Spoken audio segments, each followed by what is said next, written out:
السلام عليكم ورحمه الله وبركاته. ازيكم عاملين ايه؟ يا رب تكونوا بخير. النهارده انا جايه لكم فيديو جديد مختلف جدا. ناس كتيره طلبته مني المره اللي فاتت وانا قلت حاضر. جايه النهارده اتكلم معاكم زي ما قرأت في العنوان كده بالظبط عن كليه هتاخد من 50%. 50% مش معهد، لا كليه.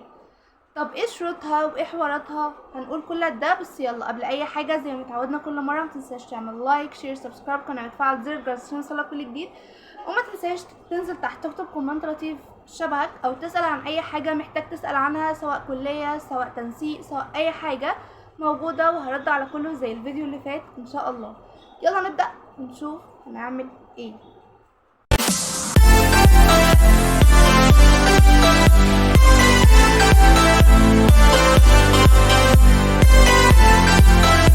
طبعا ضيف حلقتنا دايما بيكون من مصدر موثوق. طبعا معانا الكشكول اللي بيكون فيه كل المعلومات من مصدر موثوقه. انا جايه النهارده اتكلم معاك عن الكليه وعن اقسامها، عن ايه التخصصات اللي فيها وسوق العمل بتاعها ومصاريف الكليه وكل حاجه. جايه اتكلم عليها معاكم بالفيديو ده ان شاء الله. بس قبل اي حاجه الف الف الف مليون مبروك للناس اللي سجلت رغبات، والناس اللي دخلت كليات، والناس اللي خلاص عرف بقى طريقها وعرف كل حاجة. الناس اللي مش عارفة تعمل ايه وخايفة لا يكون جاي لها معهد، وخايفة ان هي بقى عايزة تكون كلية او عايزة تكون حاجة في المستقبل، تركز معايا كويس اوي اوي اوي في الفيديو ده. والناس اللي جايبة 58 و59 و60، وطبعا نسينا حاجة قبل ما نكمل. طبعا اللي احنا قلناه المرة اللي فاتت عن الحد الأدنى لعلم علوم طلع صح الحمد لله، لعلم رياضة الحمد لله. أدبي عكست معانا شوية أو شويتين 3 كده، بس مش مشكلة. ألف ألف ألف مليون مبروك برضه. النهاردة بقى الفيديو بتاع النهاردة للناس اللي مقدرتش ان هي تلحق مرحلة تانية ولا قدرت ان هي تعمل أي حاجة، حتى لو لحقت ومش عايزة الكلية دي، فأنا النهاردة جايلكم بكلية حلوة قوي. يلا نشوف ايه الدنيا في الكليه دي عشان مطولش عليكم بالفيديو ده. بصوا يا سيدي، هي الكليه بتاعتنا اخدت السنه اللي فاتت من 205 بما يعادل 50% بالظبط. طب هل هي ممكن تزيد السنه دي او ممكن يكون فيها حاجه؟ لو كان فيها زياده هيبقى ممكن 1% مش اكتر من كده، يعني هيكون قول 51%. طب تمام، ايه الكلية دي وايه تخصصاتها وايه اقسامها وموجودة فين؟ الكلية بتاعتنا باختصار اسمها تكنولوجيا المعلومات الصحية. طب تكنولوجيا المعلومات الصحية دي ايه التخصصات بتاعها وايه اماكنها وايه مصاريفها وهطلع منها ايه وسوق العمل بتاعها وكل ده؟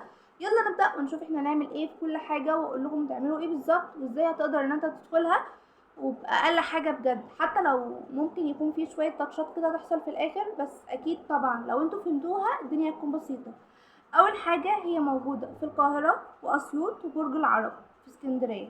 دي الثلاث اماكن بتوعها اللي موجودين فيها. بس ايه بقى التخصصات بتاعتها؟ هما 4 تخصصات مهمين جدا، كل تخصص لوحده وكل تخصص هيطلع منه حاجه معينه، بس هتطلع منها يعني اشبه بدكتور شويه، بس يلا نشوف هتطلع منها ايه.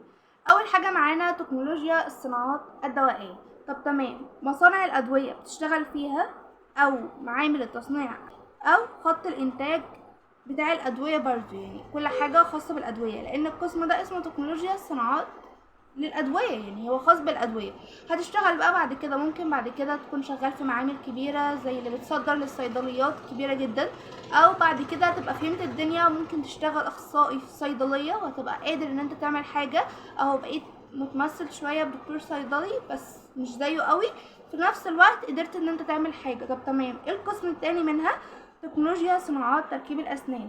ده القسم ده خاص بتركيبات الاسنان بس، يعني كل الحاجات هتبقى شغال فيها اللي هو التركيبات بتاعت الاسنان، هيبقى ليك معمل بده، هتبقى اخصائي في ده. طب تمام، يعني وظيفتك ايه او ايه الشغل بتاعك؟ هتبقى دايما شغال مع دكتور الاسنان. دكتور الاسنان ما بيعملش الحاجات بتاعته الخاصه بيه بايده، يعني التركيبات بتاعت الاسنان لا مش هو اللي بيعملها، ده هو بيحتاج حد معاه يساعده فيها، فاكيد طبعا انت لان الاخصائي بتاع تركيبات الاسنان هو اللي بيساعده بس.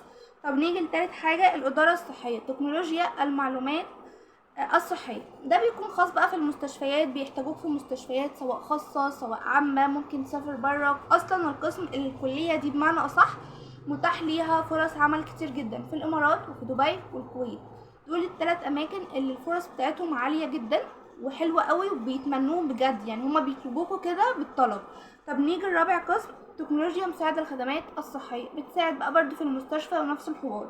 طب تمام، الكلية دي ايه نظامها وايه الوقت بتاعها وبطلع منها ايه؟ الكلية دي بتكون 4 سنين، يعني عندك 4 زي أي كلية عادية، بس قالك لأ، في ميزة هنا في الكلية دي. الكلية دي ممكن عادي تاخد 2 سنين بس وتوقف وما تكونش عايز تكمل، مفيش أي مشكلة، بس بتطلع منها فني. طب تمام، لو أنا كملت ال4 سنين تطلع منها معاك بكالوريوس زي أي كلية عادية. طب هل ده هيفرق قوي لو انا طلعت فني او بكالوريوس؟ اكيد هيفرق طبعا، لان ده انت هتبقى كده بتساوي اللي طالع من معهد وده بتساوي اللي طالع من كليه. لكن في تلك الحالتين انت موجود في الكليه اللي انت فيها، يعني سواء خلصت هنا او كملت ده فالاتنين معاك.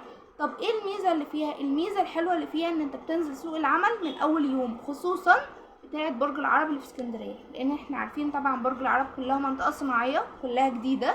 حواليه الكلية دي مصانع كتير جدا، تنزل اي كلية اي مصنع منهم او اي مستشفى جديدة منهم حواليها حاجات كتيرة قوي حلوة. طب تمام، هل انا اكمل ولا ما اكملش فيها؟ يعني اخد 2 ولا اقف ولا اكمل 4؟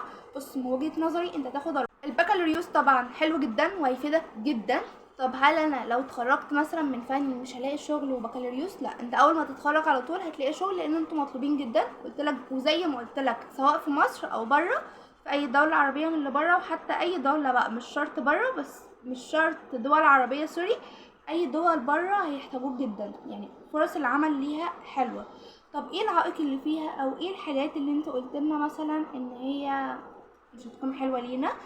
ان هي مصاريفها 10 تلاف، وده اكيد طبعا مبلغ مش قليل، مبلغ كتير جدا، بس الصراحة هتجيبهم. يعني انت لو انت اتخرجت بعد 2 او 4، هو اول شغل ليك هتعملهم، يعني انت هتعمل اضعاف الفلوس دي بمراحل، هتعوض مصاريف الكلية كلها، هتعوض حاجات كتير، واحسن مليون مرة بقى ما تروح تدفع في طب مثلا اكتر من 170 الف و180 الف.